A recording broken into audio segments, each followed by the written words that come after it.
विरोधी पक्ष नेते, आपल्या सर्वांचे लाडके राष्ट्रवादी काँग्रेसचे ज्येष्ठ नेते आदरणीय अजितदादा पवार, आदरणीय अरुणभाई गुजराती, आदरणीय देवकर अप्पा, आदरणीय सतीश अण्णा, आदरणीय आमदार अनिल दादा, आदरणीय माजी आमदार साहेबराव दादा, राष्ट्रवादी काँग्रेसचे अध्यक्ष रवींद्रभाई पाटील, अध्यक्ष संतोष भाऊ चौधरी, राजू दादा, महानगराचे अध्यक्ष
सर्व सन्माननीय व्यासपीठ, उपस्थित सगळे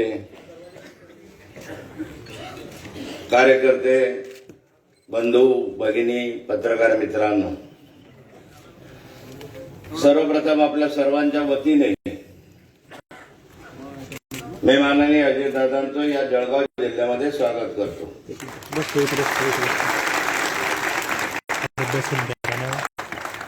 बातवण्याचा एक कार्यक्रम आटोपला आणि या ठिकाणी हा राष्ट्रवादी काँग्रेसचा मेळावा म्हणून आपण घेतलेला आहे. हे राजकीय सभा नाही तर ही एक संघटनात्मक सभा आहे.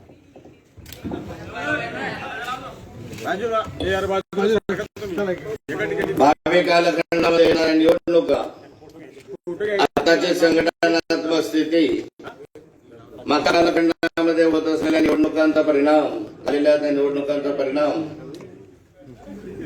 आणि कार्यकर्त्यांनी या ठिकाणी आता जी सुरुवात झालेली आहे आपली सभासद नोंदणी संघटनात्मक दृष्टीनं त्याचा आढावा घेण्याच्या संदर्भामध्ये माननीय अजितदादांनी काही प्रमुख कार्यकर्त्यांची चर्चा केली की करणार.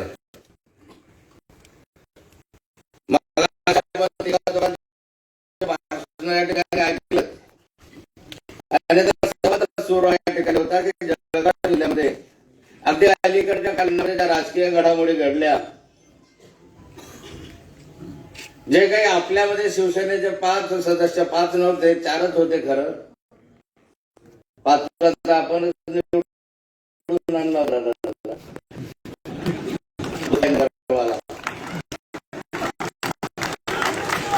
झाला नाही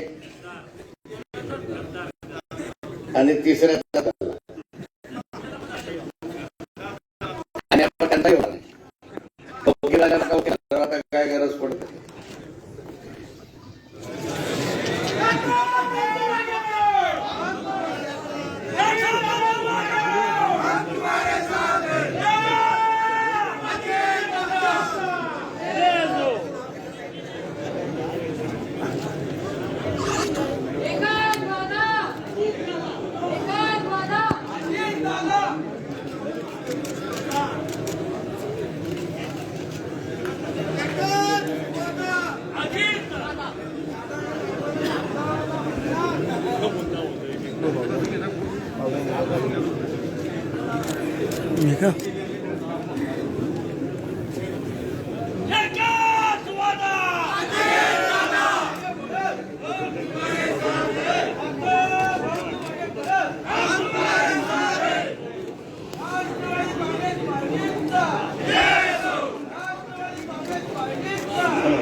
माननीय सतीश अण्णांनी या ठिकाणी भाषण केलं, अरुणभाईंनी केलं,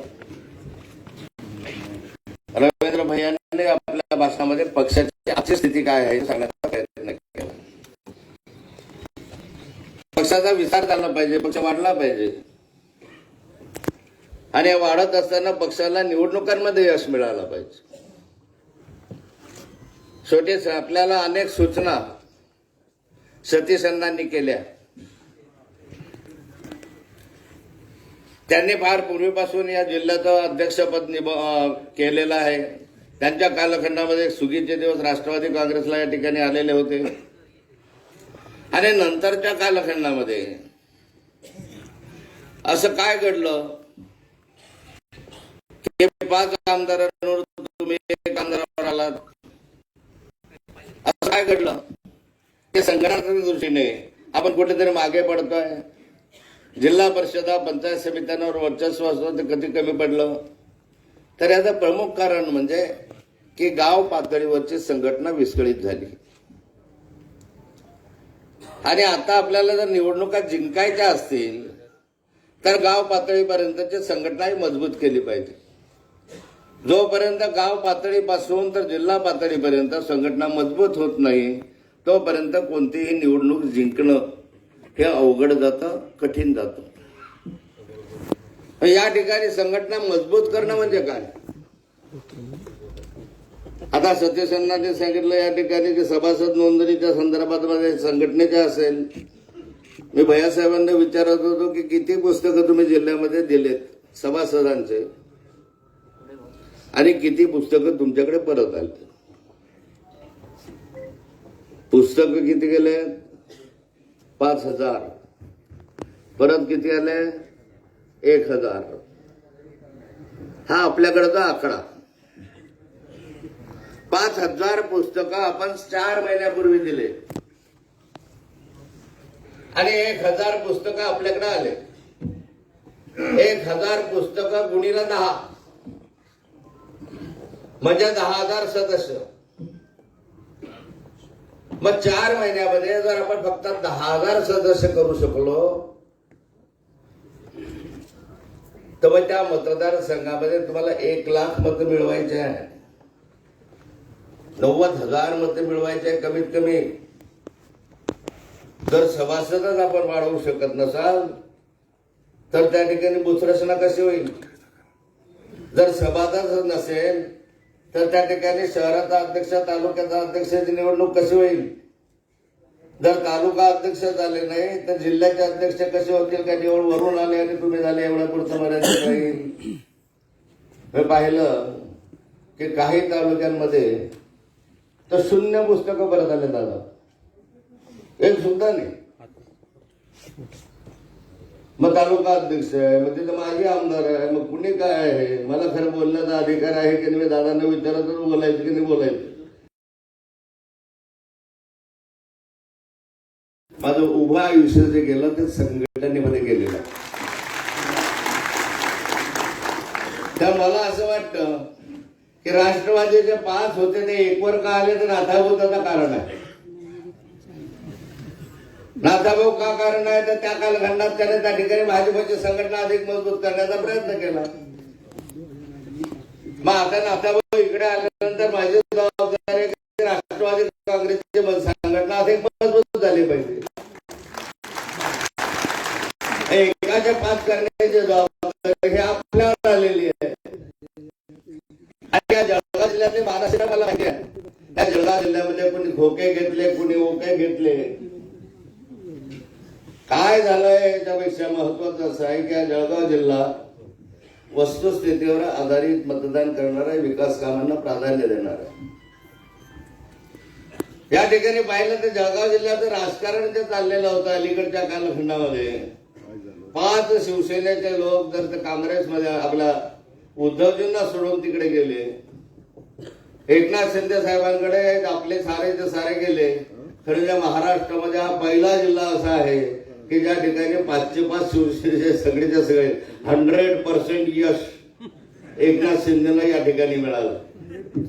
100% यश या जिल्ह्यामध्ये. एकही आमदार आता शिवसेनेचा बाकी राहिलेला नाही. त्यातला एक तर मला वाटतं आता घरी जाण्याच्या मार्गावर आहे, चोपड्याचा.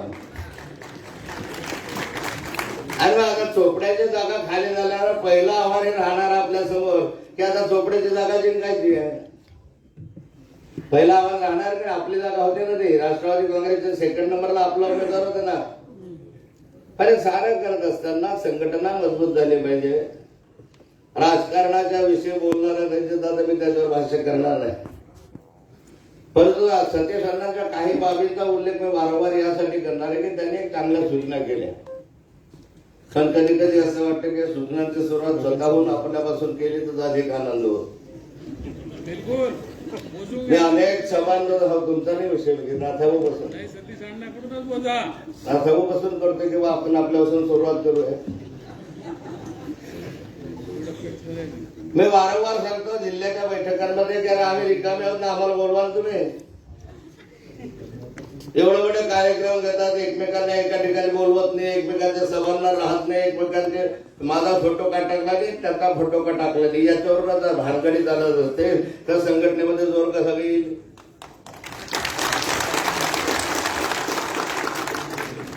जिल्हाभरामध्ये यापुढे सर्व आता व्यासपीठावर बसलेले ते संतोष भाऊ असेल का अन्य कोणी असेल, हे सगळ्यांनी ठरवावर एकत्रित कार्यक्रम घ्या. पारोळ्याचा कार्यक्रम असला, नाथाभाऊ असला पाहिजे, नाथाभाऊचा कार्यक्रम असला तर सतीश अण्णा असला पाहिजे. पण सतीश अण्णाच असल्या पाहिजे असं नाही. तर जिल्ह्यामधल्या सगळे नेते मंडळी ज्यावेळेस एका व्यासपीठावर एका कार्यक्रमामध्ये दिसतील त्यावेळेस वातावरण तयार होईल. एकमेकांच्या विरोधामध्ये ज्यावेळेस तुम्ही वातावरणामध्ये विरोधन पडेल. एकत्र आहात, हम एक आहे. आणि मग कितीही मजबूत तुमच्या समोर कोणीही असलं तरी सारा राष्ट्रवादी संघटनेचा कार्यकर्ता एकत्र राहून जर हल्लाबोल करायला लागला तर मला नाही वाटत की तुम्हाला कोणी त्या ठिकाणी प्रतिस्पर्धी या ठिकाणी राहू शकेल. पण संघटना एक पाहिजे. आजही आपण एकत्र आहोत, फक्त ते जुळवण्याची आवश्यकता आहे. आणि हे सारं करत असताना जिल्हा पातळीवर बैठका होतात, आपण आढावा घेतो. मी भैयासाहेबांविषयी मी बोलणार नाही, पण मला असं वाटतं की भैयासाहेब सर्व जिल्ह्यांभरामध्ये फिरत राहतात, करत राहतात. त्या ठिकाणी मी तरी पाहतो की दिसतात. त्याच्यापेक्षा अधिक चांगलं काम सतीश अण्णांनी केलं, त्याच्याबद्दल मी त्यांना पावती देईल की चांगलं काम केलं. आखर त्याने केलं तर रवींद्र भाईंचा स्वभाव नाही, कारण कुणावर टीका टिप्पणी करायचं असेल एखाद्यावर तर मग त्याला जरा मजबूत आवाजही लागतो. तो भैयासाहेबांचा आवाज नाहीये मलाही मानतो, परंतु सर्वांना एकत्र घेऊन जाऊन शांततेने करण्याची भूमिका असल्यामुळे संघटन तरी एका ठिकाणी आहे.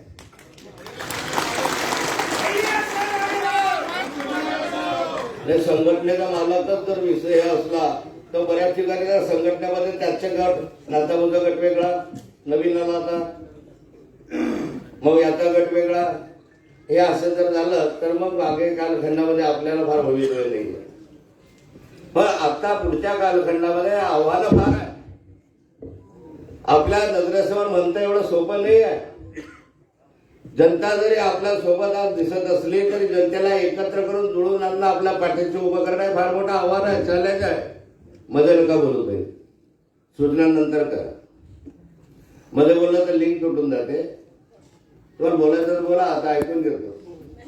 नाही बोला नको उगाच तुमचं नाव उमेद होता का महिने की नाथाभाऊ मला बस. पुरुष मंडळी पदाधिकाऱ्यांचे फोटो, एकही महिलाचा फोटो नाहीये. महिला पदाधिकारी पण आहेत, महिलापर्यंत येतो मी. त्यांचे फोटो यायला पाहिजे. मी सगळे विषय घेणार आहे. मी काळजी नका करू. मला दादांनी सांगितलं 5 मिनिट जास्तीचं बोला, पण समोर बोला. मगाशी मी तेच सांगत होतो की जिल्ह्याच्या बैठका घेतो, जिल्ह्याच्या बैठकांमध्ये पाहतो तर काय आहे, त्या ठिकाणी जर महिला म्हटलं तर महिला आघाडीच्या अध्यक्ष आहेत. मी कुणावर टीका करणार नाही, पण मला सांगा किती महिलांचे मेळावे तुम्ही घेतले, किती महिला तुमच्या उपस्थित होत्या? मी कोणाला व्यक्तिगत टीका टिप्पणी करणार नाहीये, पण जिल्ह्याचा अध्यक्ष वंदनाताई यांच्या प्रत्येक ठिकाणी मला दिसतात. पण माझी अपेक्षा अशी आहे की प्रत्येक कार्यक्रमाला उपस्थित युवा मोर्चाचा अध्यक्ष असेल, युवना असेल, तुमचा कारण युवा राष्ट्रवादी काँग्रेसचे अध्यक्ष असतील, विविध संघटनांचे आपले अध्यक्ष असतील, या अध्यक्षांनी चिंतन करावं की मी माझं खरोखर किती काम केलेलं आहे. मला काय सांगावं, आम्ही इतके मेळावे घेतले ना, इतक्या मेळाव्याला 25 महिला होत्या, 50 महिला होत्या, 50 युवक होते, 25 युवक होते. या ठिकाणी किसान आघाडी असेल, आपला असेल, तिथे तुमचा आढावा आहे. पदक घ्यायचं, त्याच्यावर लेटर छापायचं, विरोधात बसायचं, त्यापेक्षा किती केलं सांगायला हवी. आणि जर प्रामाणिकपणे ठरवलं तर मला वाटतं अवघड काहीच नाही आहे. गावातला कार्यकर्ता, सामान्य कार्यकर्ता आपल्यासाठी भांडत राहतो. गावातला कार्यकर्ता स्वतः पक्षासाठी तो आघात सहन करतो. दुसऱ्याला कोणी नाथाबोला सेवी केली तो अंगावर जातो, त्याच्यावर 4 ठोकून द्यायला तयारी ठेवतो. दुसरा कोणी माननीय शरद पवार साहेबांवर काही लिखाण केलं, ते 25 लोक उठतात आणि अंगावर जातात. ते त्या खालच्या कार्यकर्त्याचं स्पिरिट असतं, पण वरच्या नेत्यांमध्ये ते स्पिरिट आहे का? मग आम्ही स्पिरिटनं वागलं पाहिजे ना. आम्ही एकमेकांवर जवळ की नाथाभाऊवर तुटून पडू की नाथाभाऊ संतोष तुटून पडत असेल, त्यापेक्षा विरोधकांवर तुटून का बदल्या आणि पडतात विधानसभेमध्ये आम्ही पडतो. आणखी देवकर करतात, काही करतात, पण माझी अपेक्षा आहे की आक्रमक विरोधी पक्षाची भूमिका निभावली गेली पाहिजे.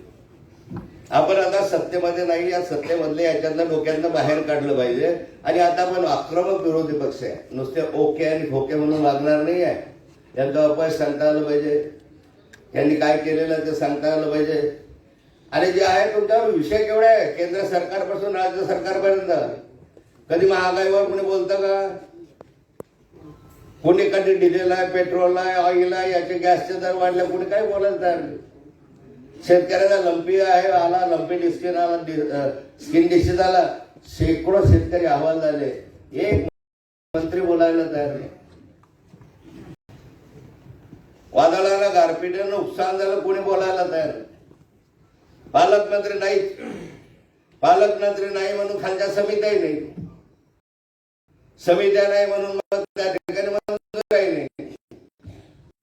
पालकमंत्री त्यामुळे विजय नाही. मग हे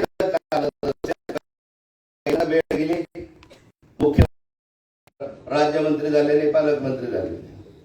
आता काय 18 महिने घेतात की काय, तोपर्यंत तुम्ही राहणार पण नाही. अशा रीतीनं आज जनता वाऱ्यावर आहे. मी कार्यकर्त्याला सांगतो की कार्यकर्ता इतका मजबूत असला पाहिजे. मी नेहमी सांगतो, महागाई वाढली, जिल्ह्याला तरी वाढणार. जिथं करायचं विषय आले काय ना तुमच्या समोर, हा विषय घेऊन मांडण्याची प्रक्रिया करा. त्याच्याबरोबर आपलं जे यश आहे किंवा आपण जी उपलब्धी करून दिलेली आहे ती उपलब्धी पण त्याच्या जोडीला मांडत राहा. संघटनाचा विस्तार कशामुळे होईल? सभासद नोंदणी संघटनेमध्ये बुथरचना वगैरे होईलच. संपर्क, रोहिणीताईने संवाद यात्रा सुरू केली. मी दररोज विचारतो की तुला याच्यामधून काय मिळालं. मग ते मला सांगते की आता या दिवशी जरा एक 100-150 लोक होते त्या तांड्यावर. म्हटलं तर तांडाच मुळात 500चा आहे, तर 100 लोक भरपूर झाले. पण दुसऱ्या ठिकाणी गेल्यानंतर जर त्या ठिकाणी 1,500 लोक असतील तर आनंद असतो. म्हटलं काय केलं त्या ठिकाणी, काय केलं? गावाभरामध्ये फिरायचं. पहिल्या ठिकाणी त्या ठिकाणी आपली आदिवासी असेल, मागासवर्गीय वस्ती असेल, बेघर वस्ती असेल, तिथे भेट द्यायची, त्या लोकांना भेटायचं. गावभरामध्ये गावभर फिरायचं, गावातल्या लोकांना बोलवायचं, अडचणी जाणून घ्यायच्या, पुढच्या गावात जायचं, संवाद करायचा, काय चाललंय, आनंद आहे, पारिवारिक संवाद. परिवार जवळ आला पाहिजे, माणसं जवळ आले पाहिजे, ओळख निर्माण झाली पाहिजे, पक्षाचा विस्तार झाला पाहिजे. सर्वात महत्वाचा कार्यक्रम त्याबरोबरीला काय, तर हे सारा संवाद यात्रेत करा. तुम्हाला निवडणुका जिंकायच्या त्यामुळे करत राहा, पण त्याच्या जोडीला गावात गेले की एक टेबल टाक. ते टेबल टाकले की कर सभासद नोंदणी. किमान एका गावामध्ये 100 सभासद झाल्याशिवाय ते गाव सोडायचं नाही. नसेल झाले त्या दिवशी 100 सभासद तर दुसऱ्या दिवशी, तिसऱ्या दिवशी, चौथ्या दिवशी, पाचव्या दिवशी, जोपर्यंत होत नाही तोपर्यंत पाठपुरावा करा. तिला म्हटलं आपल्या मतदारसंघामध्ये 179 गाव आहे, म्हणजे समजा 180 गुणीला 100 केलं तर 18,000 होतात की फक्त 100. मोठ्या गावांमध्ये 1800 होऊ शकतात, 18,000 होऊ शकतात. मग मला वाटतं सभासद नोंदणी जोपर्यंत तुम्ही करत नाही तोपर्यंत बूथ रचनाने हे झालं की 1 बूथ 30 युथ. एक त्या ठिकाणी 100 सभासद झाले की त्या गावामध्ये किती बूथ आहेत? 1 बूथ आहे, 2 बूथ आहे. प्रत्येक बूथवर त्या ठिकाणी 30 व्यक्तींची नेमणूक होईल असं बघा. 30 तरुण त्या ठिकाणी आल्या पाहिजे सर्व जाती समाजामधले. त्यांना त्यांच्या बैठकाला शहर अध्यक्ष तालुका अध्यक्ष संघटनात्मक बैठका महिन्याला घेत राहा. संघटना सक्रिय असली पाहिजे, भिंगरीसाठी फिरती पाहिजे, चालत राहिली पाहिजे ती संघटना. तर त्याच्यातून यश मिळणार. आणि हे करत असताना आपल्याला हे करावं लागणार. किती मी नेहमी सांगतो, माननीय शरद पवार साहेब आहेत, माननीय अजितदादा आहे, सुप्रिया सुळे साहेब आहेत, अजयंत पाटील असतील, अन्य काही नेते असतील, यांनी उभं आयुष्य राष्ट्रवादी काँग्रेससाठी घातलं. त्यांनी हे गुडविल तयार केलं. पण या गुडविलवर, त्यांच्या या मेहनतीवर तुम्ही किती दिवस मतं मागणार आहात? त्याच्यामध्ये काही तुमचं योगदान घालणार नाही. त्यांनी एवढं कमवलं तर तुम्ही थोडं एवढं करा, तेव्हा राहील. तेव्हा राष्ट्रवादी काँग्रेस वाढेल ना. तेव्हा विस्तारानंतर पवार साहेबांचं नाव घेतलं, निवडून आले, काय कामाचं त्याच्यात किती येतील? तुम्हाला जर महाराष्ट्रामध्ये माननीय मुख्यमंत्री म्हणून अजितदादांना बघायचं असेल, नुसते टाळे वाजवून ठेवणार, हे करावं लागणार आहे. ज्यावेळेस तुमचे 5, 7, 10 आमदार येतील, प्रत्येक जिल्ह्यामध्ये 5 आमदार येतील, तेव्हा त्या ठिकाणी 20 जिल्ह्यांमधले 100 आमदार होतात, 30 जिल्ह्यांमधले 150 आमदार होतात. तर मग आपला हक्काचा मुख्यमंत्री आपल्याला करता येतो. न तो अजितदादा आगे बढ़ो, हम तुम्हारे साथ है, बस आगे बढ़ गए, पुढे क्या आगे क्या. जोपर्यंत जिल्हा परिषदा पंचायत समित्यांमध्ये यश मिळत नाही तोपर्यंत पुढच्या निवडणुका जिंकणं अवघड जातं. यासाठी प्रयत्न करा आणि करा. नाही करत तुम्ही बोलवा. नाथाभाऊ विधान परिषदेचा सदस्य आहे, बोलवा ना मला. तुम्ही नाही कोण म्हणताय? नाही आलं तर म्हणा नाथाभाऊ तुम्ही येतच नाही कधी. कार्यक्रम घ्या, ठरवा, बोलवा. मी तर तयारच असतो. मी तर 24 तास तर पुढे बोलावलं कार्यकर्त्याने जायला आम्ही तयारच असतो. जरी म्हणजे आता पाय चाललेले एवढंच फक्त बाबा गाडी गेली पाहिजे तुझ्या दरवाजापर्यंत, मी येतो. नाही असं प्रत्येकानं जर जायला यायला सुरुवात केली तर मला वाटतं एक वातावरण चांगलं निर्माण होतं. आपलं अत्यंत चांगलं वातावरण राष्ट्रवादी काँग्रेसचं या जिल्ह्यामध्ये आहे. एक सहानुभूतीदार वर्ग हा फार मोठ्या प्रमाणावर आपल्याकडे आजही आहे. अजून आपल्याकडे वेळ आहे. 2 वर्ष किमान अजून आपल्या हातामध्ये आहे.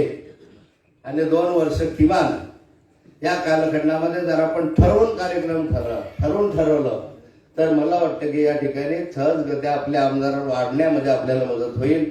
आणि मग माननीय अजितदादांना मुख्यमंत्री करण्यासाठी सर्वात जास्त योगदान कुणाचं? तर जळगाव जिल्ह्यात. असं आपल्याला पुढच्या कालखंडामध्ये करता येईल. बाकीचा राजकीय विषय वगैरे दादा मांडतील, तुम्हालाही ते बरेचसे माहिती आहे. परंतु आणखी काही तुम्हाला नव्यानं माहिती झाली तर ते विषय घेऊन आपल्याला जनतेपर्यंत जायचं आहे. एवढंच आपल्याला सांगतो. माझे 2